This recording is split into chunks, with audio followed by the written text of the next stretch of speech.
Waalaikumsalam warahmatullahi wabarakatuh. Mari kita awali pembelajaran pada pagi hari ini dengan bacaan basmalah. Bismillahirrahmanirrahim. Semoga dengan bacaan basmalah pembelajaran pada pagi hari ini dapat berjalan dengan lancar dan dapat bermanfaat bagi kita semua. Amin. Materi pada hari ini yaitu mengenai bab haji dan umroh. Sebelum masuk ke pembelajaran, saya akan membacakan tujuan pembelajaran terlebih dahulu.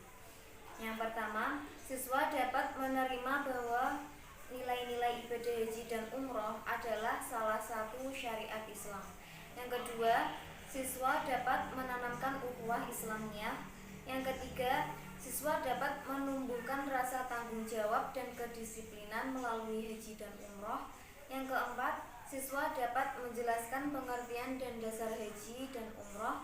Yang kelima, siswa dapat menyebutkan rukun, syarat sah, dan syarat wajib haji dan umroh. Dan yang keenam, siswa dapat menyebutkan sunnah dan wajib haji. Yang ketujuh, siswa dapat menyebutkan larangan-larangan haji dan umroh. Yang kedelapan, siswa dapat menjelaskan tata cara haji dan umroh. Dan yang kesembilan, siswa dapat mempraktikkan tata cara haji dan umroh. Langsung saja kita masuk ke materi. Yang pertama, pengertian haji.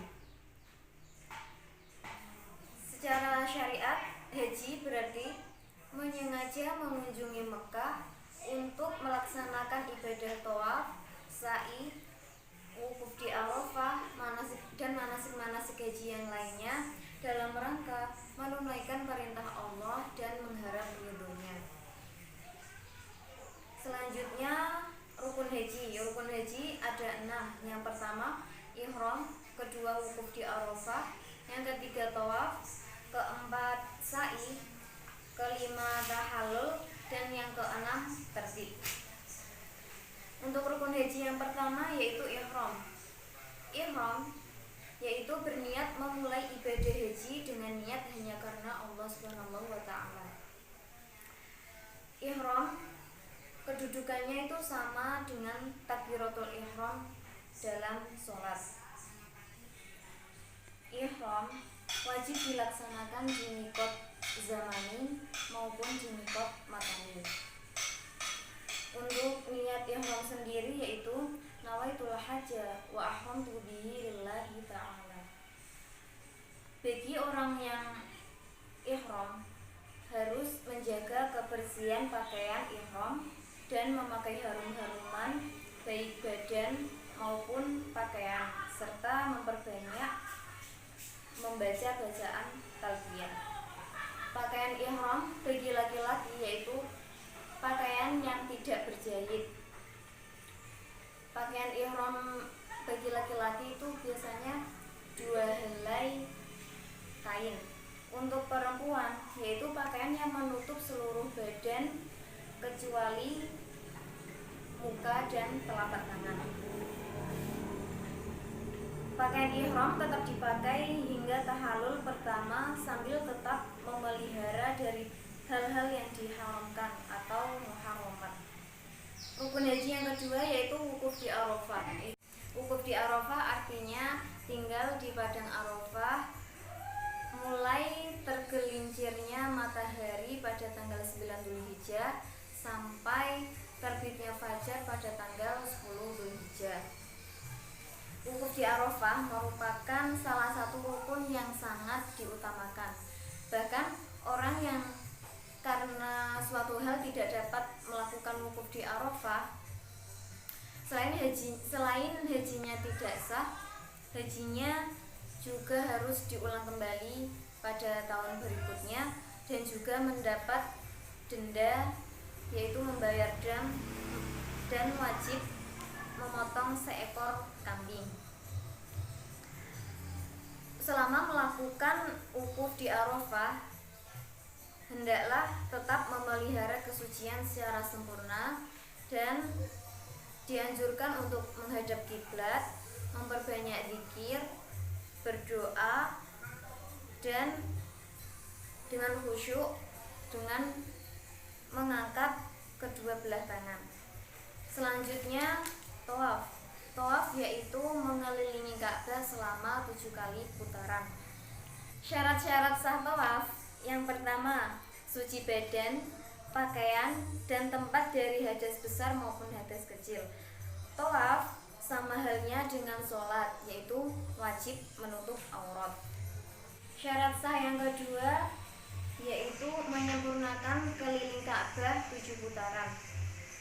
Namun jika ada keraguan mengenai jumlah putaran, maka harus menghitung yang sedikit kemudian ditambah putaran sampai cukup 7 kali.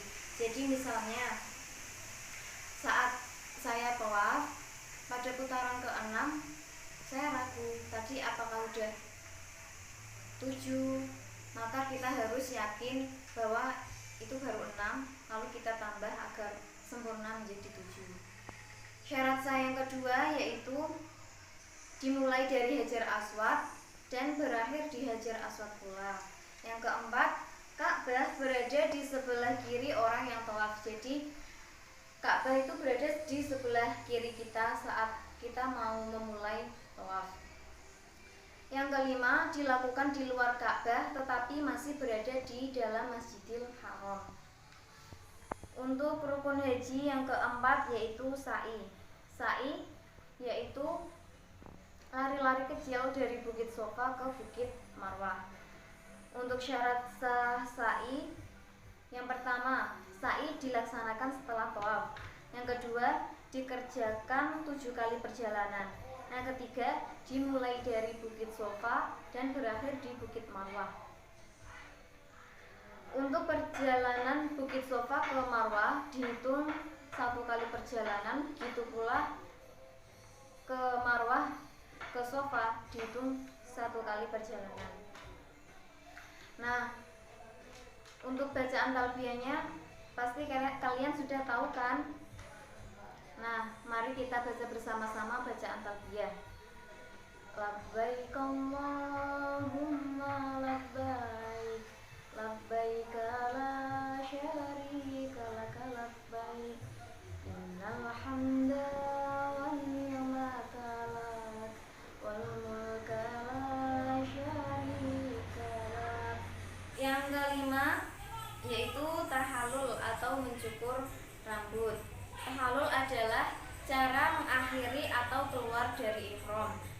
Jadi kalau ihram tadi kan kedudukannya sama dengan takbiratul ihram.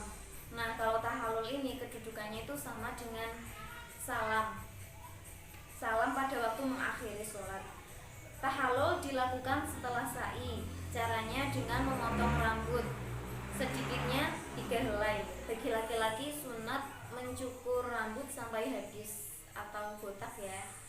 Sedangkan wanita cukup menggunting ujung rambut saja. Seorang yang telah tahallul berarti ia telah lepas dari muharramat haji atau hal-hal yang dilarangkan saat menunaikan ibadah haji.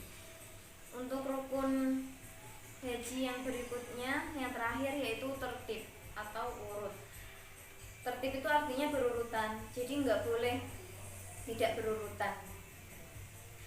Tertib sebagai salah satu rukun dalam ibadah haji dimaksudkan agar tata cara pelaksanaan ibadah haji itu sesuai ketentuan dengan mendahulukan ihram, wukuf, tawaf, sa'i, dan diakhiri dengan tahallul.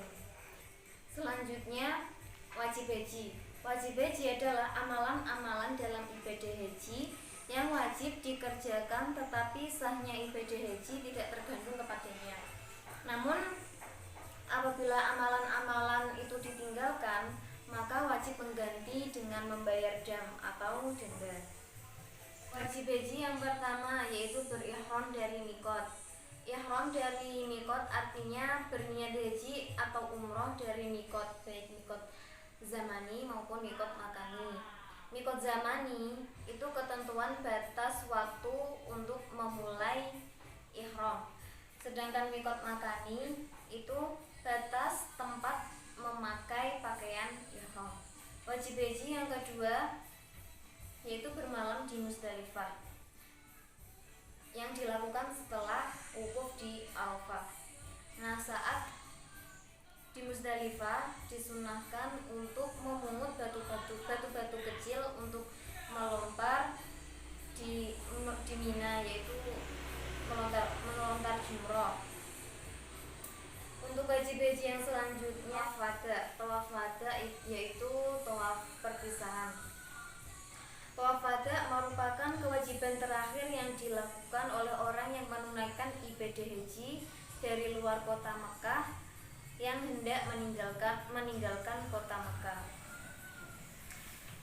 Untuk wajib haji selanjutnya yaitu menjauhkan diri dari muharramat.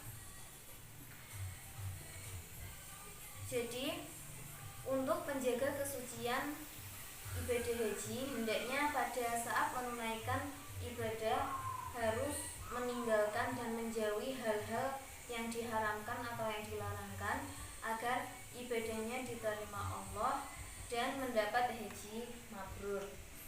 Untuk hal-hal yang diharamkan di sini sudah tertera, bisa dibaca sendiri ya. Selanjutnya sunnah haji. Sunnah haji adalah amalan-amalan yang disunahkan dalam mengerjakan haji, di samping amalan yang disunahkan dalam setiap rukun. Sunnah haji ada 4. Yang pertama membaca talbiyah, yang kedua mengerjakan tawaf qudum, yang ketiga membaca sholawat dan doa selesai membaca talbiyah, yang keempat memasuki Ka'bah. Selanjutnya umroh yaitu berziarah ke Ka'bah. Nah, untuk rukun umroh itu sama halnya dengan rukun haji, tetapi di umroh tidak ada wukuf di Arafah. Untuk waktu pelaksanaannya umroh itu bisa kapan saja. Kalau haji tadi kan setahun sekali saat musim haji. Untuk hukum umroh yaitu sunnah muakkad, sedangkan haji kan hukumnya wajib bagi yang mampu. Pelaksanaan haji dan umroh. Pelaksanaan haji dan umroh ada 3. Yang pertama ifrad, kedua tamattu, dan yang ketiga qiran. Untuk yang ifrad yaitu mendahulukan ibadah haji kemudian baru melakukan umroh. Untuk yang tamattu mendahulukan umroh lalu baru menunaikan haji. Untuk yang qiran, haji dan umroh dilakukan sekaligus atau berbarengan. Sekian pembelajaran pada pagi hari ini, semoga bermanfaat. Mari membaca hamdalah bersama. Alhamdulillahirabbil alamin. Sekian, wassalamualaikum.